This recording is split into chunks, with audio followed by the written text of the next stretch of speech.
Oh, this smells sweet. Like sweetness. Yeah, it's almost like visions of sugar plums dancing in my head. What is a sugar plum? I don't know, and I don't even know if it's... I'm assuming it's a plum with some sugar on it. That's a good guess. Sugar plums, Maybe it's something different. Maybe I don't know. They're boozy sugar plums, if anything. Very boozy. If you're new here, I'm Josh. I'm Erin, and welcome to Stuff and Whiskey. We're Tasting Blind, and if you're watching this on the day it comes out, Merry Christmas. Yeah. Hope you're cozied up We're cozy. we are. We're cozy. We're all cozied up, and we hope you're cozy too with some loved ones, having a great time with family.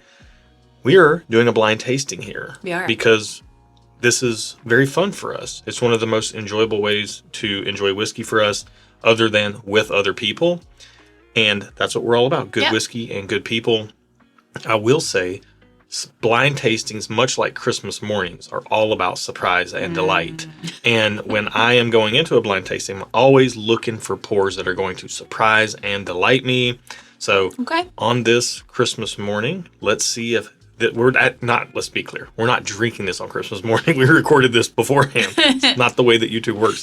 But on this Christmas morning, I'm hoping we have some surprise and delight in these pours. And we hope you have some surprise and delight in your life too.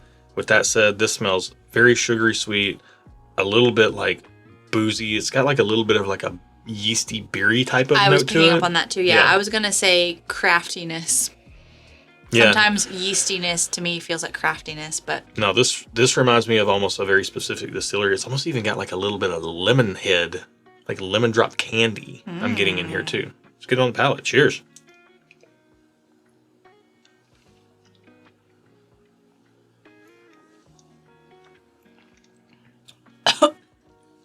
I drank that incorrectly. I need a redo, please. Did you use your correct hand? I did use my correct hand. Erin has a correct drinking hand. Yeah, it tastes different when I drink it out of my left hand. I swallowed it wrong. Okay. So you need some water? You need to just recalibrate? Yeah, actually. You can't trust the first sip, but I will say on that first sip, everything on the nose tracked to the palate. Yeah. This kind of like smells and tastes like, that aura that you get off of that uncle that shows up to the family Christmas gathering, and you're like, oh boy, he's already started this morning. Okay. Let me have another sip as my first sip. Real boozy.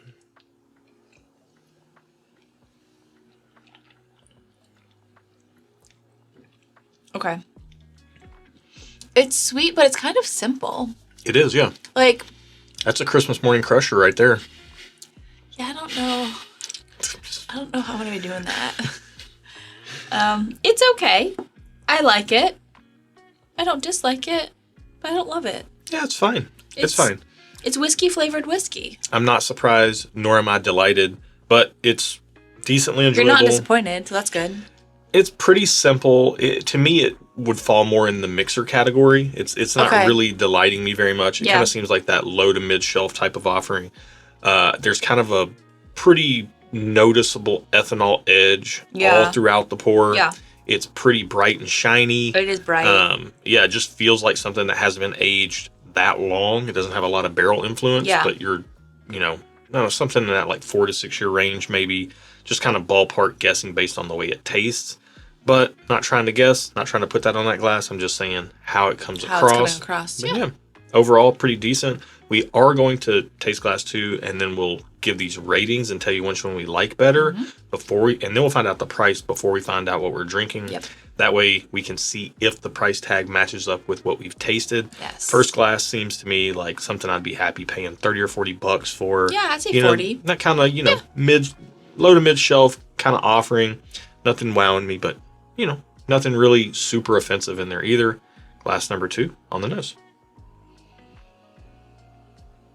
This smells similar in brightness, a little more sweet, like almost like apple juice sweet.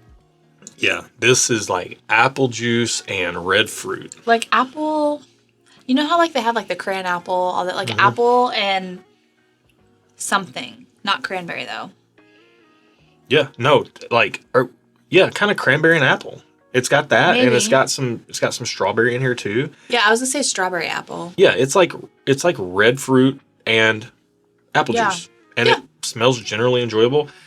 This smells like what I wish glass one would have tasted like. So I hope that carries over from the nose to the palate on glass number 2. But let's find out. Cheers.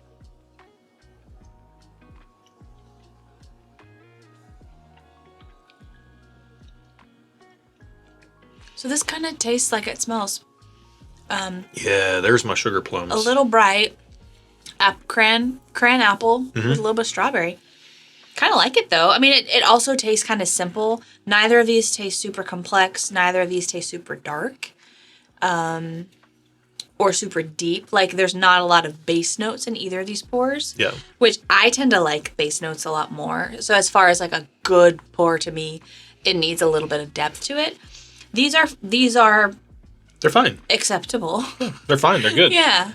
On first blush, I do like glass 2. Same. Much better than glass 1. Yeah, same. You know, if I wouldn't wish for either of these under my Christmas tree per se, but you know, if one of them was a stocking stuffer, I wouldn't be mad at it. I'd find something to do with it. That's how big is your stocking? A bottle of whiskey would Hey, you know what they say about guys with big feet? They wear big shoes. Big stockings. Yeah. Second sip on glass number 2.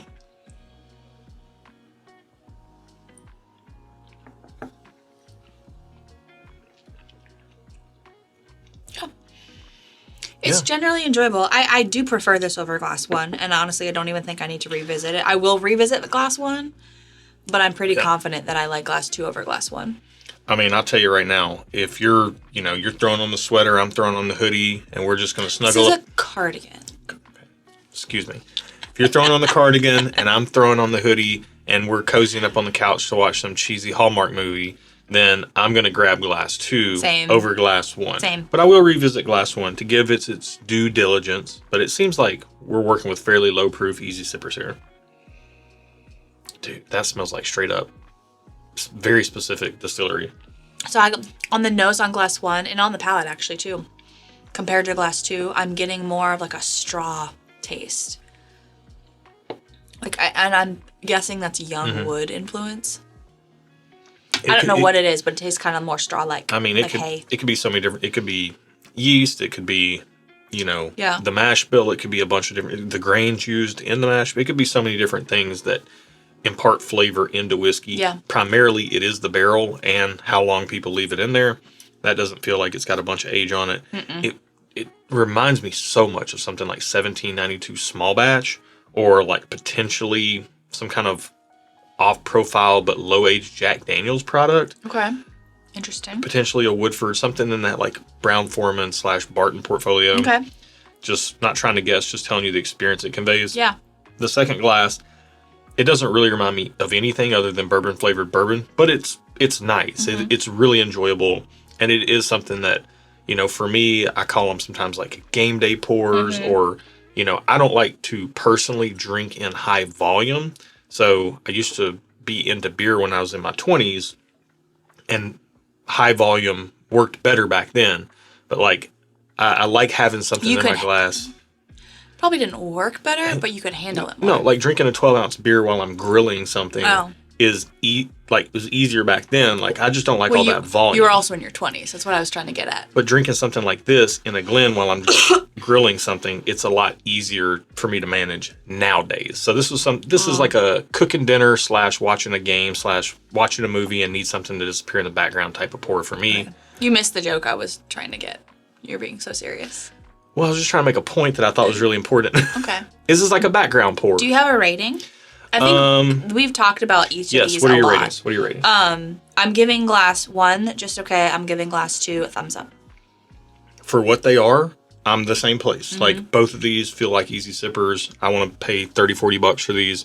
Same exact ratings. And in our key, glass number 1 is number 53. So let's find out the price. I feel like they're both $30 to $40. Definitely shouldn't be more than $50. Okay. For sure. What's 53, glass number 1? Our just okay, least preferred pour. It's $40. Spot on. I'm staying just okay. Same. I don't need a bottle of it. I don't even necessarily want a bottle of it. If I could just get a bottle of glass 2.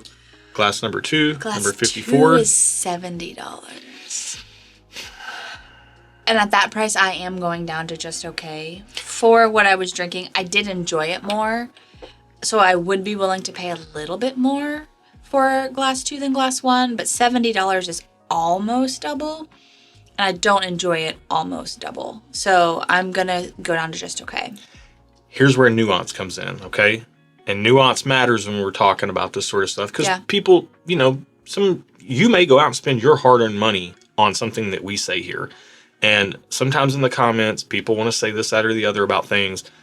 And there's a lot of nuance that is missed a lot of times when people, comment more broadly. I'm going to go down to just okay on glass number 2 as well. Mm-hmm. So both of these are just okay for us. Yep. Christmas morning, a little disappointing, sorry. But here's what I will say. Happens.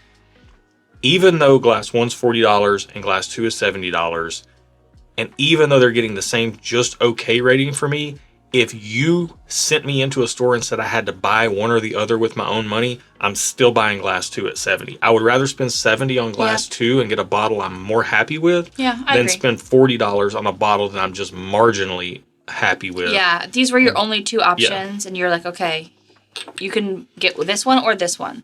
Yes. I would get glass 2 for sure as well. For sure. Yeah. All right, let's find out what glass number 1 is. Number 53 in our key. It is Jack Daniel's Bonded.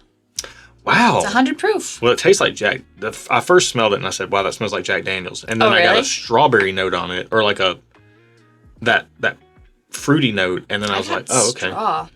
Well, yeah, but yeah, it's just I got the fruity note to go with the non-banana fruity note, and I was like, oh, it smells like Jack Daniel's, but it tastes more like Barton, and that's the difference to me. So interesting. Okay. Okay.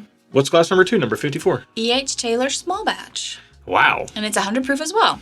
We're pretty out on. Okay. Yeah. All right. So we need to talk about 2 things real quick. Okay. One is I guess 3 things. Is Jack Daniel's Bonded a equal to or better than pour from E.H. Taylor or over E.H.? You know what I'm trying to say. You know how I'm trying to say Is Jack Daniel's Bonded equivalent to E.H. Taylor? Or a good replacement for? I don't think they're the same. Yeah, I don't think so. I think they taste too different to be dupes. Agreed. I think that I put these in here because Jack Daniel's Bonded has kind of a sweet, fruity profile. It does. E.H. Taylor has a sweet, fruity profile. They're both 100 proof. Is it possible that Jack Daniel's Bonded could be better than E.H. Taylor? When you taste them side by side, their differences stand out more than their similarities to me. Yeah, I think that's a great point. Yeah. Point number 2, E.H. Taylor did not impress. I mean, we enjoyed it for what it was. Yeah, I liked it. Even at $70, we were kind of both. It didn't wow me. On a little bit. It didn't wow me, but I did like it. Yeah. I did like the cran apple strawberry vibe it gave. Yeah, I mean, it's nice. It's pleasant, but ultimately, if you can't get E.H. Taylor Small Batch, I didn't like the price. I think if you can just get regular Buffalo Trace, it's the same mash bill, the same recipe, the same barrels, the same. Well, now we need to try E.H. Taylor Small Batch against regular Buffalo Trace to see if what you just said is true. Well, there's 10 proof points of difference, which would show up comparing them. Maybe not. We'll see. Maybe. I think we need to put it in the pool. Let us know down in the comments if you'd like us to put that in the pool. Who knows? Maybe there is some. I think we should. There is some talk. Wow, I don't want to get too deep nerd, but there's some talk that maybe E.H. Taylor uses, even though it's the same mash bill, they might use different grains, different rye and malted barley, because that's the way it is in the antique collection. E.H. Taylor, the new antique collection, has a different rye grain and a different malted barley grain than Eagle Rare 17 and George T. Stagg, which Eagle Rare 17 and George T. Stagg are the same thing as regular Buffalo Trace, just aged up. Anyways, deep nerd stuff. Yeah. We might have unlocked something with the Maybe. Buffalo Trace mash bill situation. But anyways, these are enjoyable pours. We hope you're having a great Christmas. Yeah. Again, we hope it's full of surprise and delight. These didn't do that for us today. But this community always surprises and delights us all the time. We love sharing whiskey with you guys. We love sharing these videos with you guys. Yep. We appreciate you taking the time to watch, to comment. While you're down there, if you want to check out the link at the very top of the video description to our Patreon community, that's where you can actually get plugged in. We're all about amazing community and amazing barrel picks. Those are the 2 things that we do over there. And we got all kinds of stuff going on all the time. So we released way too many barrel picks this year. And Facts. We might need to course correct a little bit because it is untenable to be releasing on average, 2 to Look at 3 you barrel with your picks. college word. 2 to 3 barrel picks every month is too much. But Yeah. we're gonna try to bring you guys really quality picks. Last note, next week, programming note here. Next week, we are going to try to put out a video on our favorite pours of 2025. We did a big blind tasting. We compiled we scored things. We put a list together. We've got a top 10 that is downright shocking, if I'm being totally honest. And what's even more shocking is some of the bottles that didn't make the top 10. We're going to talk about all that next week on Tuesday. So make sure you tune in for that. It's going to be a good one. And yeah, I think that's it. That's it. Thank you guys so much for watching. Be good to each other. And until next time, cheers. Cheers. You know what's funny? What? Is I said, you going to make it? I had a cough like stuck. What's funny is that I said E.H. Taylor small batch would be like a good background, making dinner. You did. Disappear. You did. That's, grilling pour. That's the only thing I use this bottle for. Oh, really? Yeah. That's funny. I use other bottles for that purpose as well. But you don't. But that's the only, there's been too many times where I've grabbed this bottle and been disappointed when I wanted to like sit down and have like a really good sipping experience. Yeah. This only to me works as like a good solid background whiskey, which so many different things can do that. So it's not worth paying a premium for, but yeah. I did like it. Yeah. It just is, it's a lot of, it's like $70 for just something that I liked. I mean, I guess it's fine. If $70 was a smaller percentage of my budget, then I probably would be like, yeah, get it. But like, it's a larger percentage of my budget. So. You can't find it. It's allocated. It's one per in stores. Oh, gosh. It gets marked up to $100. Yeah, I ain't got time to mess with that. But also, I mean, I would just eat, honestly, rather than either one of these two, I'd just buy Buffalo Trace or Easy Sipping. And I'd get something that was higher. I still think we need to put it in a head-to-head against this.